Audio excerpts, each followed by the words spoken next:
Today on the Exit, we're cutting through the noise. If you're still stuck in the sales trench, let's be real. You don't own your business owns you.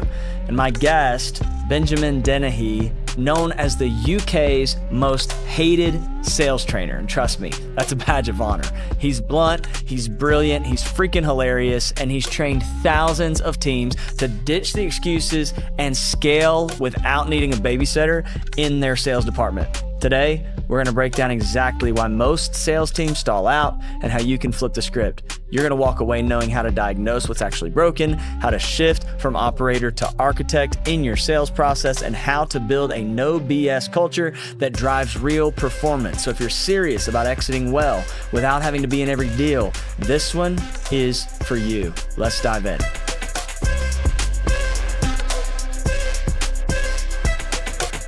All right, Benjamin, man, welcome to Own the Exit. Thanks for being here. Hey, no, thanks for having me. It's my honor. Thank you. Looking forward to it. Come on. So you're known as the UK's most hated sales trainer.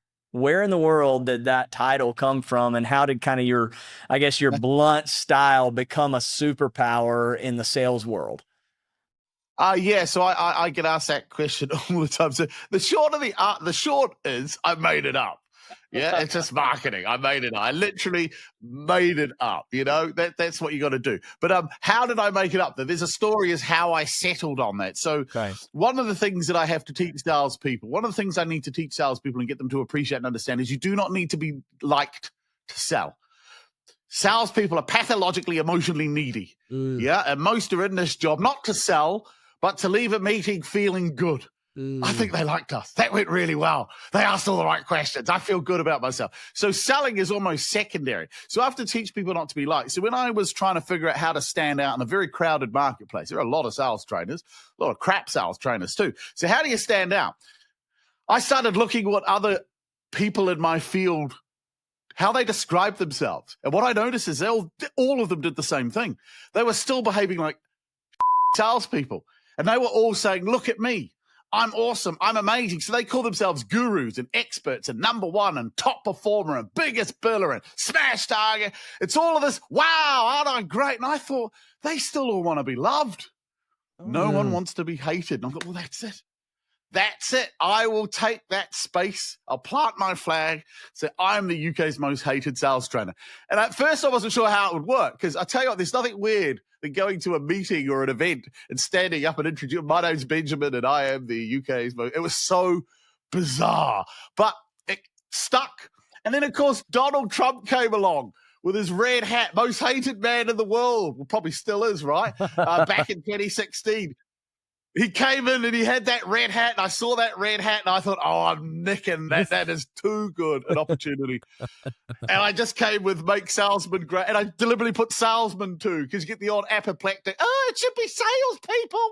Oh, you know, the usual drivel. So, yeah. So that's how I came up with pure marketing, purely designed to stand out in the crowded marketplace.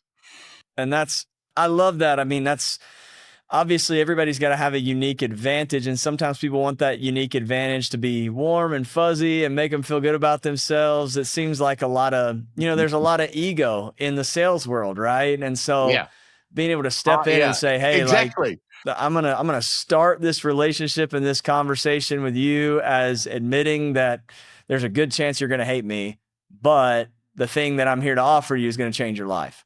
That kind of thing. Yeah, I'm not here to be your friend. Yeah. You're not hiring a friend. If you're hiring a friend, hire someone else. You're here to get me in to help you guys. And some of your guys will hate what I teach and they won't want to do it because it challenges them. And most salespeople deep down don't even want to be in sales. They're only here by default. They needed a job, and this is the only thing that'll hire someone that's got no skills. Yeah. So Benjamin, you come in, you piss people off, but you make them better at their job. Yeah. And, you're saying salespeople, a lot of times they're there and they're a part of a sales team because they don't have any other skills or they don't have any skills yet. And one of the fastest way to develop a ton of different skills is to do sales. I mean, that's what my business mentor told me when I was 18 years old. He's like, do something that requires you to sell something because you're going to confront a lot of your own insecurities, a lot of your own ego. You're going to realize just how not awesome you are, all of these different kind of things. What would you say though, is I guess, like the number one mindset or bad habit that keeps sales teams from actually getting results? The number one mindset, if we have to go on mindset, would be emotional attachment to the outcome. That is the biggest problem with most salespeople. You see, most salespeople forget to separate their role from their identity. See, being a salesman is a role. It is a thing that I do. It is not who I am. It is just another role. I'm also a father. Being a father's a role. I'm a brother. Being a brother's a role. So we have roles in life, but a lot of salespeople, a lot of people see their career as their identity. And so if you're selling something that you are particularly maybe passionate about, or you went into sales because you want to make a lot of money because you're driven by ego and things like this, you are then attached to the outcome a lot of the time of the sale. And as a result of that, you act in a manner which makes you less professional. It makes you incapable of doing your job well because you're constantly trying to get to the end. You want to get, I've got to get a deal, got to get a sale, I want to get this meeting over the line. Yeah. I want to get this commission. So you're focusing on the wrong thing. And so I trained as a lawyer. So my background is I qualified as a lawyer, and I look at law and sales as almost identical. A lawyer's job is to defend their client. You can have the worst sort of client as a child killer. Everybody hates child killers. You want them to get the death penalty. But when you're their representative, their attorney, you've got to put aside your personal feeling. And you go in and you argue as best as you can that this guy didn't commit the crime, and if he did, that he deserves a more lenient sentence than the death sentence. That's your job. Now, if you do your job well and you win, you kind of get to take the kudos of, well, you know, I'm good at what I do. But part of you is like, sometimes I wish I wasn't as good at my job. If you lost and your client got sentenced to death and you'd still done everything right, part of you said, well, I don't care. You know, I got no dog in this fight. So being professional is about detaching yourself emotionally. And most people in sales don't do that because they've never learned sales. They don't understand selling. They go out there and they put their all in and they be your authentic self, and they go out there and they try to be their best version of them. Yeah. And people say, not interested, not going to buy. And that starts to hurt. So if you can't separate yourself from the outcome, you are going to feel it. And that's why they're up and down. They're yo-yo. They're up and down, because it's their feelings that are going up and down. Yeah. So the results go up and down. So my job is to detach it. Don't care. Who cares if someone buys from you? Oh, but you've got to make, no, you want to make a sale, but you should never need to make a sale. And that's, if that was the biggest mindset, that would be it, you know? Yeah. And that also feeds into the trying to be liked. You see, if you want someone to buy from you, you often behave in a manner subservient to win them over, to curry favor with them. You go back to what you were taught as a kid. Share your toys is what your mum taught you, to be nice to other children. So now they say, can you do a proposal? Oh, absolutely. Yeah, we can send over whatever you need. Share. If we do this, they'll like us. It's all driven by this emotional retardedness, as I say. They just need the pathological desire to be accepted. So ditch that, and selling is so much easier. Yeah. And it seems like, I mean, that is not only a mindset thing, but it's the right strategy and it's the right tactic, because nobody wants to buy something from someone that they feel like their money is the prize more than the thing the person that's selling them it. Like the thing, like if I'm offering you, like our core company is, you know, we raise capital from investors to buy large apartment buildings and other alternative assets, right? Yeah. And so a lot of my day-to-day work is talking to investors, and, you know, they're investing $100,000, $500,000, $1 million. And I know that what we're offering is more valuable than their money. Yeah. So if I go into that conversation and I'm like desperate to get their money, then they now are in the driver's seat. They're now in the control position, right? Because they are the prize. Their money is the prize. Yeah. I am not the prize. The thing that I'm offering is not the prize. And that gets translated when you come across as needy, right? And and so what I'm hearing you say is, if you're emotionally attached to the outcome, then you're likely going to come across as needy, and needy salesmen are poor salesmen. Yeah. And it's done in many little ways. A lot of salespeople who think they're not emotionally attached are.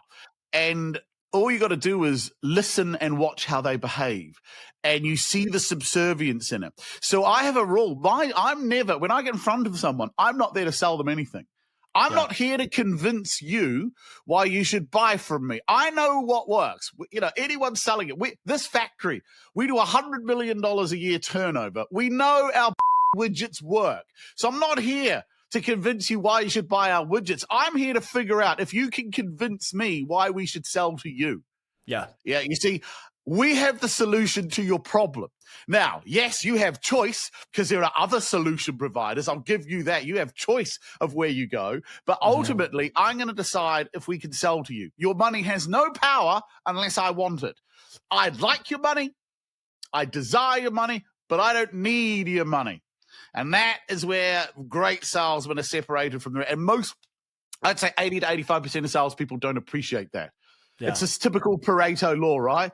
The top 15, 20% earn 80% of the money. Why? Because they're the people with the right mindset. The best salesman doesn't care if they sell. And that seems so antithesis to what people have heard and understood, but it's reality. You close your eyes and you listen to salespeople on the phone.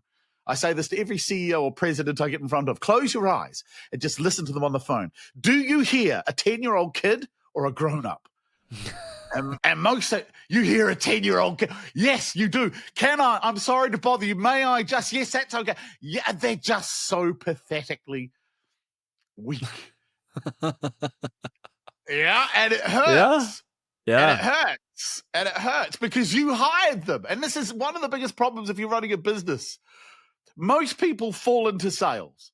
So you have a passion. You're an engineer. So you build an engineering firm. You're an accountant. So you build an accounting firm. You want to do what you're best at. Engineering, accounting. Nobody told you got to sell this crap, though. If you don't sell it, doesn't matter how good. So you're all right, though, because you're so passionate about this thing to start with. You do okay because you get in front of people and you sell to everyone that knows you and friends and family and people help you out when you're beginning. But you get to a certain point where that type of approach doesn't work. You've got to meet cold people who don't give a rat's about you, your background, or your company. Just what's in this for me? Why should I do this? Yeah.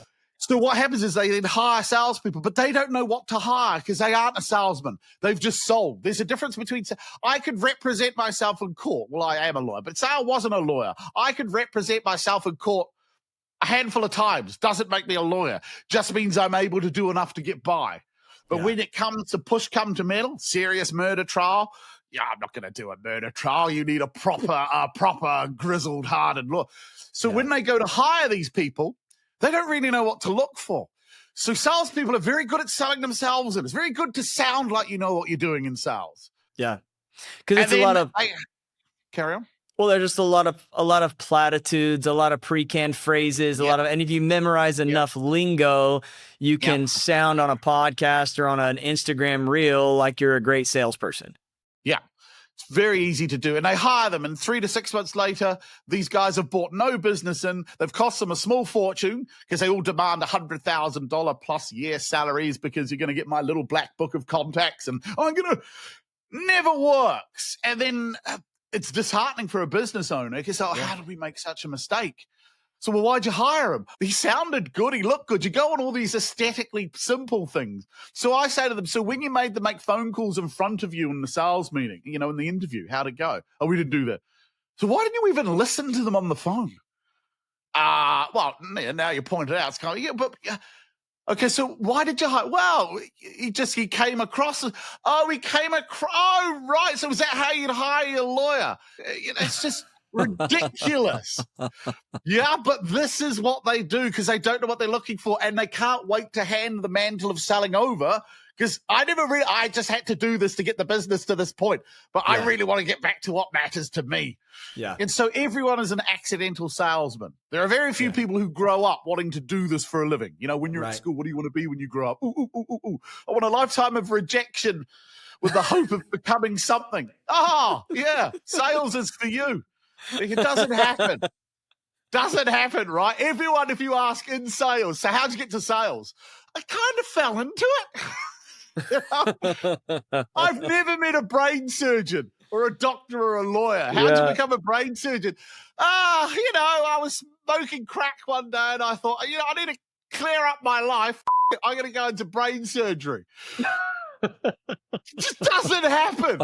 They spent their life building to this point. Sales, it doesn't matter. I just needed a job. I needed a job. And who's hiring? Sales, always hiring. Yep. Yeah.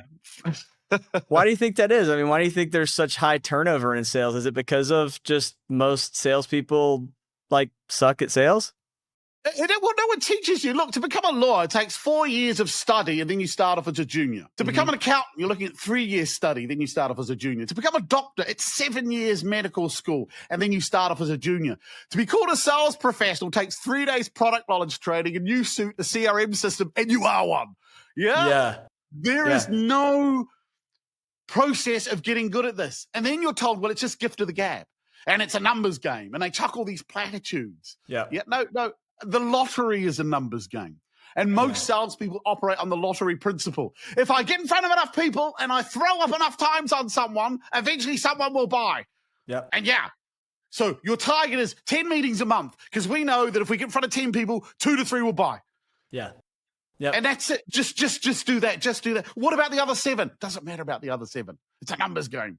And so it feeds into this desire that there's no real skill in this, that you just do volume. Yep, it's just the law of averages. It's a law of averages, and it's not. You would not hire a lawyer or a surgeon who took the same approach. So why are you good at winning trials? I do enough of these. I do about 10 a month. You always win 3. Yeah. It's like, well, that's no way. It's like, no, why do you win trials? Why do I win? Well, number 1, do you know how many years I've been doing this? Number 2, I know every question to ask. I know when to ask it. I would know what to ask. I know when to look at the jury and pull a face. I know what evidence to challenge, what evidence not to challenge. I know when to do this and that. Everything I do is choreographed. I know what I'm doing every step of the way. Whereas salespeople, it's the exact opposite. Yeah. In fact, they're proud to wing it, fly by the seat. It's a badge of honor. So why do we win? Great product, great timing, and I'm an awesome presenter. No, seriously, why'd we win? No, that's it. Yeah.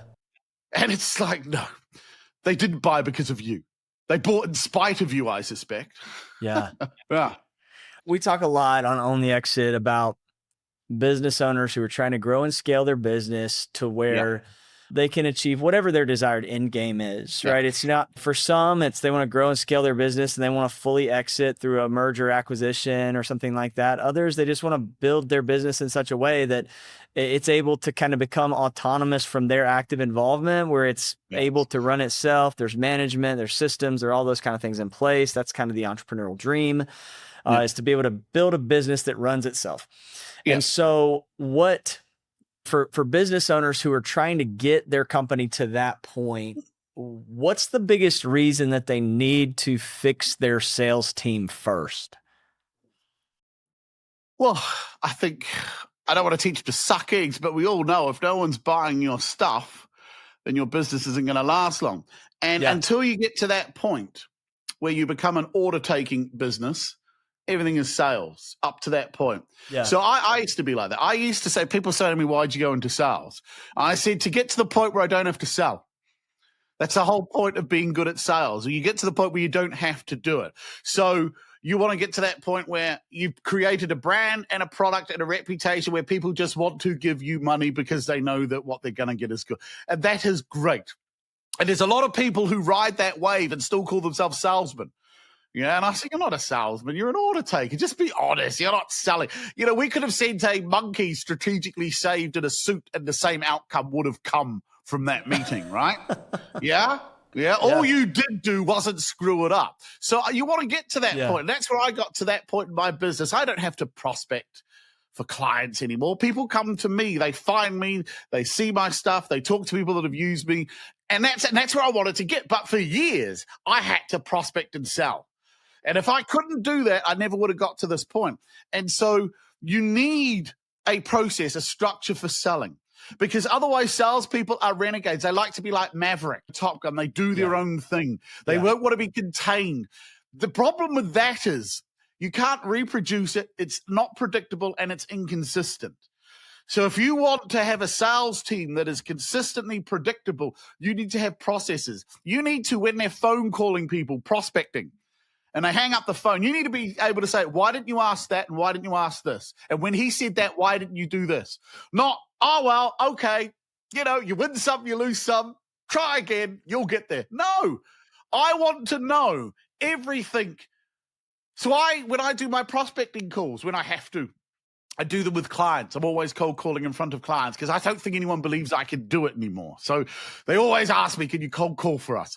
And I follow the same structure. I know my call inside out. I start with a pattern interrupt, then I have a 30-second pitch, then I have permission talk for another minute, then I have 6 steps called the emotional grinder, then I get asked to invite it in, then I give them one last chance to bail, and then I get an agreement of what's going to happen at the meeting. I know it inside out, backwards, sideways. Nothing ever changes. I follow that structure. And I can be creative within it, but I have a structure. So if my client said to me, asked me questions about, so did you find out how long they've had the problem? Yes, I did. That's question 2 in the emotional grinder. So when did you first realize this was an issue? Okay, did you find out, well, do they want to fix it? Yes, because my last question was, have you given up trying to fix this? So I can answer every question. Are they the decision maker? Yes, they explained to me when I asked him, how are you going to make this decision? He said, it'll be mine and mine alone. So I get all the information required. And then in a sales meeting, I follow a strict process because the prospect is following a process. I call it the sales matrix. Yeah. People don't realize this. When you're out selling, you're up against a system that you don't know you're in until someone shows it to you. And the prospect is they're going to deceive you. Yeah. Are you the decision maker? Yes. Is this something you're interested in? Yes. If you like it, could you buy it? Or do you have money? Yes. They give you the yeses to those because they need to get you in. Because the second step is my job is to plunder. You may have something of value that I want, but there's just one caveat. I want to pay for it if I don't have to.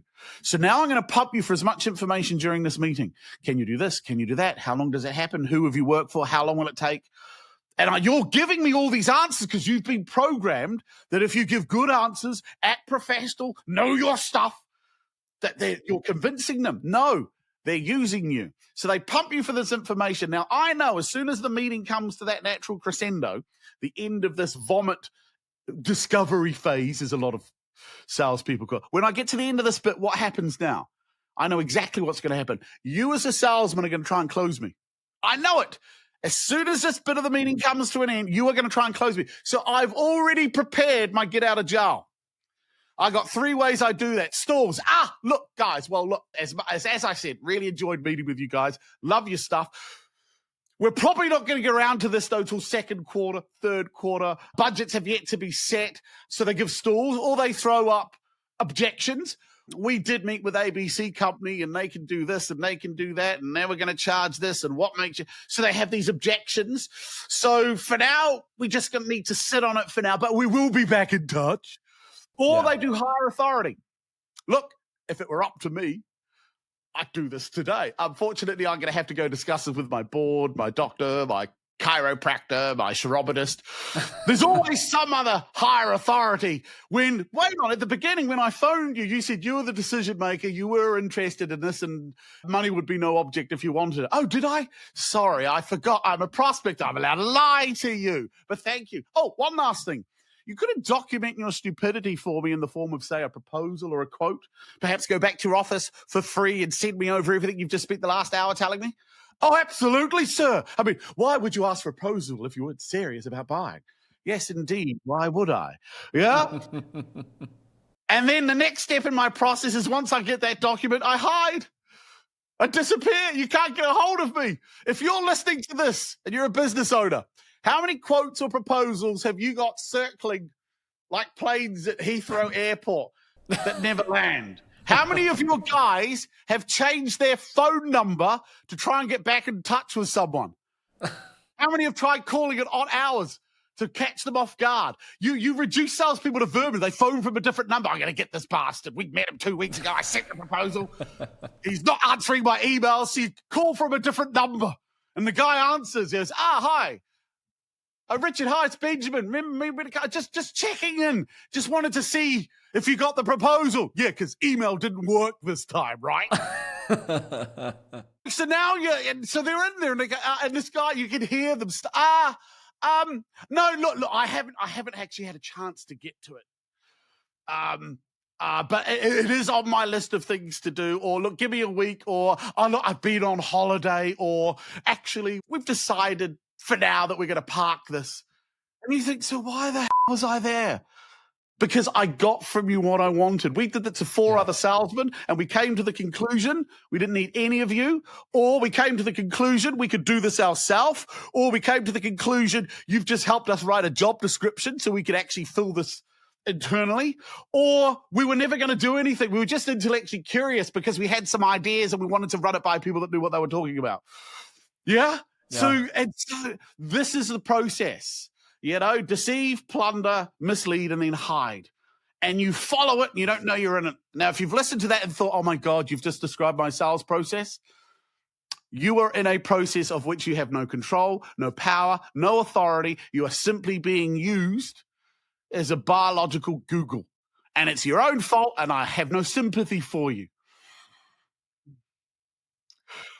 Now, that was a spiel. I ranted, sorry. No, I love that. Like, you speak my language, man. Like, in terms of just, this is like the first step, I think, in improving in any area of business or life. It's like the greatest gift you can give yourself is self-agency. It's like the reason that I'm not seeing the results that I want, or the reason I'm not achieving XYZ in my life or my business or in my sales career, is 100% my fault. Absolutely. And the second that I take ownership of that is the second that I regain my power to change it and to actually improve and get better. And so you've walked us through a crappy sales process, right? Yeah. Walk us through the UK's most hated sales trainers' preferred sales process. What does that look like? So the preferred process is all about control. Mm-hmm. And it's all about getting agreements as to what's going. So people close in the wrong place. When you follow the matrix, the close always is third in the process, and the prospect is expecting it. They're waiting for it. They're ready for it. Yeah. And you do this without knowing you're doing it. If you think about the last 10 meetings you've been on, you'll probably think, yeah, we turned up. They explained a bit about them. We talked about us. We asked them questions to understand. Then we presented back roughly our solution. And then we hit the close. And then, suddenly we got the mislead, stalls, and objection. So the first thing you need to learn to do is close at the beginning. And closing at the beginning is where I go for no. It's so much easier to get someone to say no to certain questions than yes. So if you say to somebody, can you give me a decision by the end of this meeting?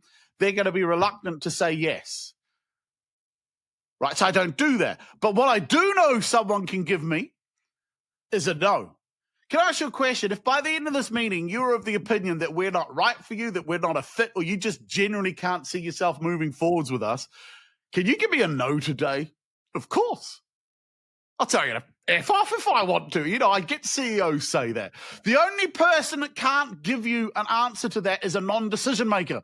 Now, you already know you've screwed up. What are you doing in front of a non-decision maker, right? Yeah. So that's very important. So then I also go for another no. I go, and would you be upset if I told you no? If based on your answers to my question, I genuinely don't believe we can help you or work with you, would you be irritated if we said no? Now, this is a key moment in the psychology of the game here, because you get that look almost of incredulity. What do you mean you'd say no to me? I'm the man with the money. Yeah? You can't say no to the man with the money. You're a desperate salesman. No, actually, I'm not desperate. That's the irony here. I'd like your money. Love it. Don't need it, though. Yeah, I'm pretty good at this. We've got $100 million factory behind us. We're not needing business. So they all look at, that'd be fine. Okay, and if we don't say no to each other, what we'll do is we'll agree a couple of next steps on how to move forwards. Is that fair? Now, logically, because this is appealing to a bit of the brain here, I call it the adult bit of the brain. It's the computer bit. It's the logic bit. So if logically we both agreed we could give each other a no and we're acceptable with a no, logically, if we don't say no to each other, then we both have to agree a next step on how to move forwards, don't we? And so they all say, yes, that would be fine. And then I lock them in. I go, well, look, shall I tell you what the next step would be? Because we've only got one in our process. Again, I'm not here to learn to sell to you. I'm here to teach you how to buy from me. And then I explain the next step. And I say, so knowing that could be the outcome of this meeting, do you still want to do it? Because I want to see if, well, no, that's not what, because I normally put a price tag on that. See, I teach people to sell proposals. Yeah. If you're watching this and you're doing proposals for free, you're an idiot. Yeah, don't give me this crap. No one else in our industry sells them. That's what every company I work for has said. They don't sell them because they've never tried. And if they have tried, they've done it really, really crappily because they don't know how to set this up. This is a skilled conversation to have. So then because if we're going to quibble over, say, I don't know, say you charge $500 for one of these things, and the product it's attached to, though, is $10,000. If this guy's going to quibble with you over $500 this early on, what are the odds you're going to get 10K out of him? Yeah. So I'm testing all the time the prospect's commitment to whatever is happening now. Because remember, I'm allowed to lie to you while you're here. We're not actually going to use you. We've already decided to go with another company. And we just want to see if their pricing is right. So they could be using. Now, again, humans can always lie, but I hold people to this. So then I tell them what the next step is and ask them if they agree to it. If they say, yeah, no, I'd be comfortable with that. Now, obviously, you could still say no. Yes. So now when I get to the end of the meeting and it's time to wrap up, well, let's step back. If a prospect knows what's going to happen to them at the end of the meeting, the next step in a no, how do you think they feel? How do you think they start to act throughout the rest of the meeting? What do you think happens? They loosen up. They loosen up, they relax. They're not waiting for the ta-da moment. They're not waiting for the, how do I get out of this situation? And because they know what's going to happen to them, they start to tell the truth a bit more. See, I'm after the truth. Everybody's lying to me. So my whole job, everything I got to do is lower the defense wall. I need you to tell me the truth. Look, we'd love to work with you, but shall I tell you, another thing I do is I say, shall I tell you the 3 reasons we're probably not going to work together, even if you want to? See, I then figure out the 3 biggest objections everyone typically gives me, and I raise them. So I pull the pin on it. I call it pulling the pin. If a bomb's going to go off, I'm going to control the explosion, not you. Yeah. And this is incredibly uncomfortable to do because you shouldn't sell someone why they shouldn't buy from you. You shouldn't tell them what the next step is because you haven't demonstrated the value. And if they don't see the value, no, prospects don't get to the end and go, oh my God, had I known this before, here, take my money. Doesn't work like that. Yeah. So you got to control this process. They have to be guided through your process. And I spoon feed it to them. And all the way, I'm getting all these little mini agreements with them. Are you comfortable with it? You happy with that? Yeah. Doesn't mean I'm going to sell to them. What it does mean is I'm controlling everything from start to finish. And that is what it's about. Because if we don't win the deal, I can then go away and look at what we did and go, well, where did we go wrong? And if we go through and say we did nothing wrong, it turns out we actually couldn't work with this person because of A, B, C, or D. Fine then. This was a non-prospect to start with. We disqualified them. We moved on. And then the next bit of the meeting should be all about disqualifying. Everyone's trying to qualify. No. Disqualify. There are more reasons for someone not to give you money than there are to give you money. So why don't we figure out why you're not going to give us money? And if we can overcome that, guess what's left? We're getting closer and closer and closer. This is about control. And salespeople hate this. And do you know why they hate it? Because the one thing salespeople hate the most is accountability. Why'd we not win that? Wrong timing, pricing, competitor. There's always an excuse. Yeah. It's never not my fault. Hey, I did what I always do, and I'm good. Yeah, that's not me. Yeah, it's like, actually, it is you, because we can look at what you did, and at no point were you in control of that process. So that's what it's about. And this is why salespeople hate me, because they don't like being held to account. So when they come back from a meeting, you can ask them a series of questions. Oh, I don't know. I didn't get that. I didn't ask that. So what the hell have you been doing for the last hour other than preening and trying to look good? Yeah. Yeah, and they hate it. That's why they hate me, is because my job. You need this as a business owner. If you're a business owner, you need to know what your salespeople are doing. Don't go, I just leave it to them. Yeah. They're the experts. They don't know what they're doing. Yeah. Yeah. No, that's a really powerful thing, because I think I'm sure you're familiar with other sales trainer, a guy named Andy Elliott. I don't know if you've heard of him. Anyway, he's another there are sales trainer. lots though. So Yeah, a lot of the stuff that you're saying is somewhat counter, which I really like, because I think it's more like your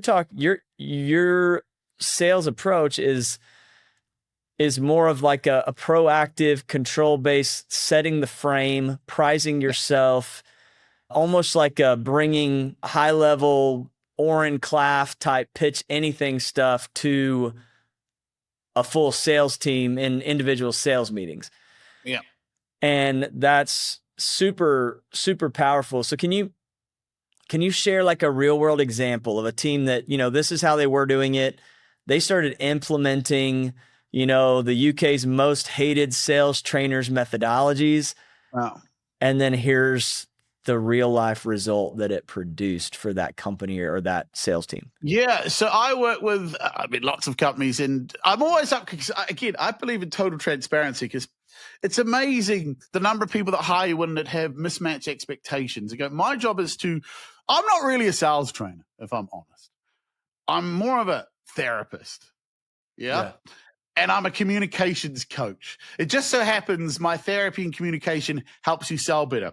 And so I'm very clear with people, when you start doing what I do, it's the things you're going to stop doing that you were doing that you're going to notice the most. Because right now, your sales cycles are too long.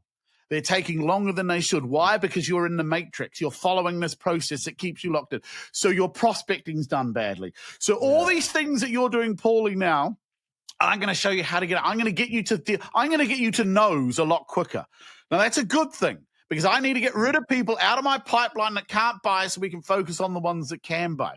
So to give it a try, I was working with a company in Ireland. They sell packaging. It's not sexy. It's not sexy at all, And how do you sell cardboard boxing and palleting and all of this? So they got me in. I worked with them for over a 6-month period. And the MD and the CEO of that company said the change in their guys was amazing. First of all, they were happier. This is the number one thing. Most salespeople are deep down miserable. It's a pretty crappy job if you're doing it badly. So the first thing I know is how much happier and how much more fun the guys are having. Because when I teach them the art of proper questioning, the art of never answering a question, the art of extraction, suddenly you have better conversation. He said, as a result of that, their sales times halved. The average order value went up by about 30%. They were getting rid of people. They were factoring, and they were more focused, which is interesting, which I like. Rather than looking at how much they were achieving, he was looking at how much time we know we've spent, because we've gone through all the people that we've spoken to, and we sat down and thought, before Benjamin, what would we have done? After Benjamin, how have we done it? And we realized the amount of crap that we just got rid of. Yeah, so the fundamental change is in how your guys start behaving and acting. That knock on to ultimate profits and increases in sales, and the average order value goes up. But when you sit down and work out what you are spending on your guys ineffectively prospecting, going on sales meetings that go nowhere, doing quotes and proposals, you add up all the time spent chasing, all of this. All of that is time that could be spent prospecting better, getting in front of the right people. You will see a significant impact on your bottom line. And so I was just speaking with a former client the other day. He said since the training, they're on average up 20% every quarter. Another one of mine started selling proposals. This guy ran a software company for 20 years. He was adamant you couldn't sell these things, because I've been doing this 20 years, Benjamin. I showed him. He sold his first one. He got £5,000 for his first ever proposal, because I showed him how to do it. And he was gobsmacked. And do you know what amazed him the most, though? Because when he sold the first one, I said to him, so what is the biggest lesson you took from that experience? He goes, it was actually the reaction of the guy. I said, well, what was his reaction? He goes, well, when I explained, what the next step looked like and what it would look like, and he agreed to it. And then I told him it was going to cost £5,000. And his reaction was, he just looked at me and said, seems reasonable. And he goes, that just threw me. I was expecting a fight. You're selling a £150,000 to £200,000 final product. And you're saying it's going to cost you $5,000 to figure out whether or not this is right for you to do. And he said it just hit him.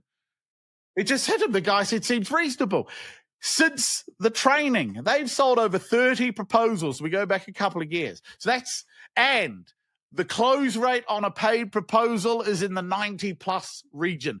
Very rare. If someone pays for a proposal, then agrees to go, the odds of them taking it, giving it to someone else is slim. It can happen. There's an exception. I don't believe in 100%, but I'm happy with 9 out of 10. I don't have a mother I need to impress that much. 9 out of 10 is fine for me. Yeah. No, that's some sort of results. Yeah. That's really, really good, man. I feel like you've added a lot of value even to me and to my team here. Just hearing these processes, and I feel like I could just continue picking your brain and getting more information from you. But it's expensive. It's expensive. It's expensive, and you'll probably charge me for a proposal, right? Absolutely. If I asked you. I don't even do them.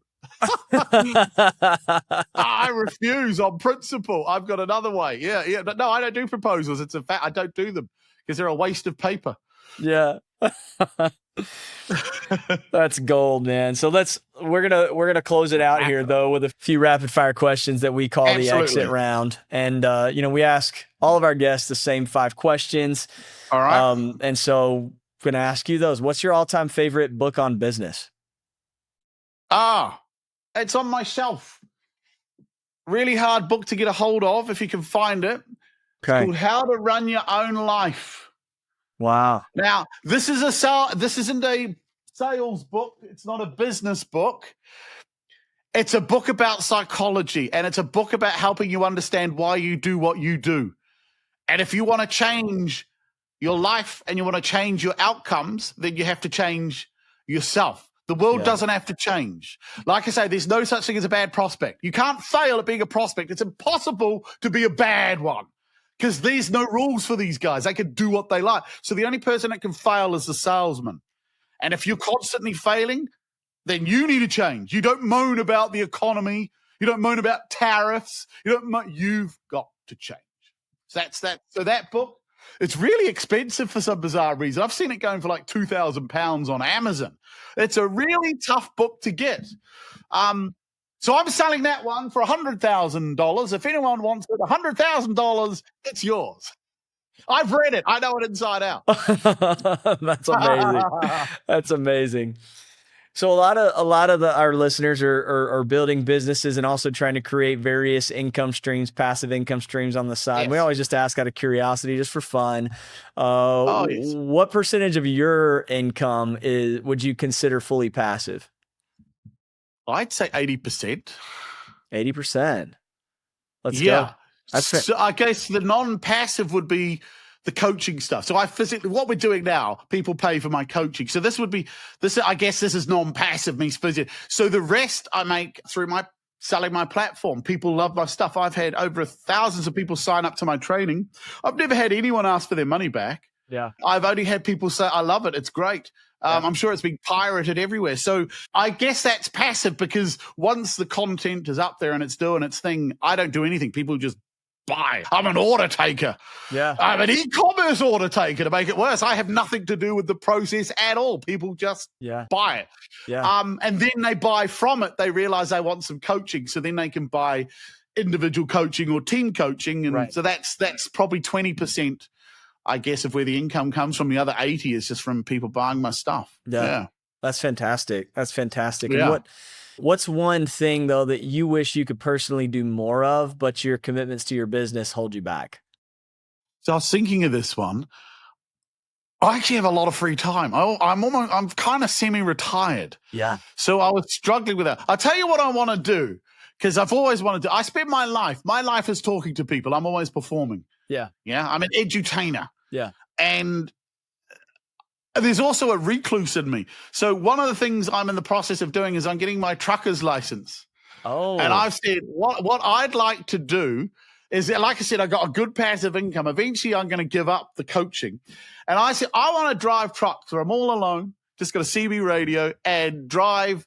In New Zealand is where I'm from. Go back to New Zealand. They got a big trucking industry because most things are delivered by truck in New Zealand. Yeah. And be a trucker. And you'll earn, I don't know, maybe $60,000. But I'm not in it for the money. It's just, it'd be a nice way to have some time alone on the road, listening to music and getting paid, and also got the passive income.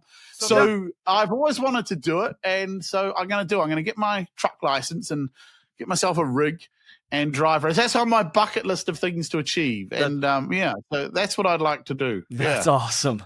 That might be, I know, it's just totally out there. That might be my favorite answer to that question that I've ever heard on the show. So what do you want to do more of? I want to drive a truck. I want to drive a truck. I do. I want to drive a truck. You'd asked me that 30 years ago, I would have had a very disparaging remark. But I realized as you get in life that I'm trying to instill this into my daughter. Yeah. The money is in the things that most people don't want to do. Yeah. Yeah. Everyone looks at accountants and doctors and lawyers, all the sexy stuff. But AI is going to destroy most of this. But AI can't put pipes in. AI can't wire up housing. AI eventually might drive a truck, but they're still going to want human control to a degree. So I'm trying to get her, don't waste your time and money going to university, learning some intellectual idea. Get something in your hands. Yeah. And I've come to appreciate that. Everyone I know who's successful, who's worth a lot of money, they were doing stuff that most people would look down on in the intellectual circles. Right. But they make more money and have a better lifestyle than most intellectuals I know. Yeah. No, it's absolutely true. It's absolutely true. I actually recorded a couple episodes on that very topic earlier today. Awesome. So that's really cool that you said that. So question number 4, if you could go back in time though, what advice would you give yourself about building a business? I would probably give the advice that I give everyone now. It's great having a passion, but you need to learn to sell. Yeah. It's like having a kid, but being a crap parent. Yeah. Everyone loves their kid. Yeah. Well, that's great. Love isn't enough though. You kind of got to be good at parenting. Yeah. And selling is the same. You love your product. You love your idea. You love your concept and your passion. Great. But you need to learn how to sell. And it doesn't matter if it was with me or someone else, but spend some time figuring out a system for selling. I've got one I think is the best, but I don't really care. But don't just go out there and wing it and just hope, because it will drag out this process longer than it needs to be. Yeah. Actually say to yourself, for the next 3 to 5 years, I'm going to be a salesman. So why don't I just spend some time and money figuring out actually how to do this? And then go do it. Yeah. Because otherwise, most businesses fail within 3 years. I think something like, 80%? You probably know better than me. Yeah. And it's because they can't sell. Yep. They all think it's the field of dreams. Build it and they will come. No. Unless you can spend a lot of money on really cool marketing to draw people to you, which most startups can't. Yeah. You need to get out there and sell. So learn how to sell. Come on. That's good. That's my biggest That's good. advice. I wish I'd known that when I was younger. That's fantastic, and I think it's absolutely critical. What is question number 5 here? Last question of the exit round. All right. What's your strategy for creating time freedom and financial freedom for yourself? And feel free to give 1 or 2 more kind of tactical tips. So for me, I'm a one-man band. And for years, I've had people approach me and say, why don't you hire people? One, I know what salespeople are like, so I'm not going to hire one. For God's sake, they're useless. Why on earth would I hire a sales? I know what they're like. So I say to people, anyone that wants to work for me, I say, you got to do it for free. And I'll take a cut of whatever you earn. See, I'm willing to impart my knowledge, but I'm not going to pay you. No one taught me, no one paid me, I should say, how to get good at this. I had to go out. If I don't sell, I don't eat. So why should I pay you? Why should I give you a burger for not killing anything? No. So I've lost my train of thought. What was the question again? Just your tactical tips for creating time freedom, financial freedom. So for me, it was scalability. The only way I was going to be able to free myself up was to create something that didn't involve my presence 24/7. And that was creating the online content, which is very specific to me. So that has freed up so much of my time. And as I say, generates most of my income. So if you can find a way, every good businessman knows this, you want to be able to extract yourself as much from the business as possible. Yeah. Yeah. And so obviously spend time and money investing, trying to find the right salespeople and right sales processes and structures. Because if you get that running, then you can extract yourself. Yeah. So it always comes back to sales, because at the end of the day, cash is king, and you need money in the bank, and you need money to oil the wheels of everything. So I would focus on getting good sales structures and processes in place, getting everyone to buy into it. No one can be a rogue or a maverick. Control it, oversee it. That will free you up to start working on your business as opposed to in your business. And that would be it, really, because I love that. Man, Benjamin, thank you so much for all these insights. We're going to wrap this one up. I do want to give our listeners an opportunity, though, to be able to plug in and get connected with you. And, a lot of our listeners, most of them own businesses. They probably have sales teams, and a large percentage of them probably have sales teams that suck. And so how can they get connected with you and learn how to suck less? So I'm going to do a deal for your listener. So if they Instagram or LinkedIn me, we'll use the code EXIT, seeing as that's appropriate. No, EXIT. If you DM me EXIT on Instagram or say on LinkedIn, I will send you a link, and I'm going to give you access to some content for free. So I normally charge like $197 for these little crash courses. One is 10 reasons why your prospecting fails, and the other is how to bulldoze your way through objections. They're short little mini courses. They're not that long. So I'm going to normally sell them, but you guys can have them for free. I'll give them access for a month for free so they can go and enjoy that. And I'll also offer them the opportunity to jump on my platform and come to one of my live Q&A sessions, which is exclusively for paying members, but it'll give you a chance to interact with me. And then after that, if you go on to do more with me, fine. If you don't, that's fine. But I want to give them something that they can immediately start doing and start to see some tangible results. So do the 10 reasons why your prospecting fails. It's a great course. And that's it. So just use the code EXIT, DM me on Instagram or LinkedIn, and you'll get that offer emailed to you. And go to my YouTube channel. If you're ever struggling to find me, which is impossible, just put UK's most hated sales trader in Google. I don't think you'll accidentally land on someone else. I'm pretty sure of that. That's amazing. And Benjamin, this has been an enjoyable conversation. Thank you. Entertaining conversation, an enlightening conversation, and I'm grateful that that you were able to get on the show here. Any kind of just last words of encouragement to our audience of any kind, anything you want to share before we sign off? Don't let the buggers grind you down.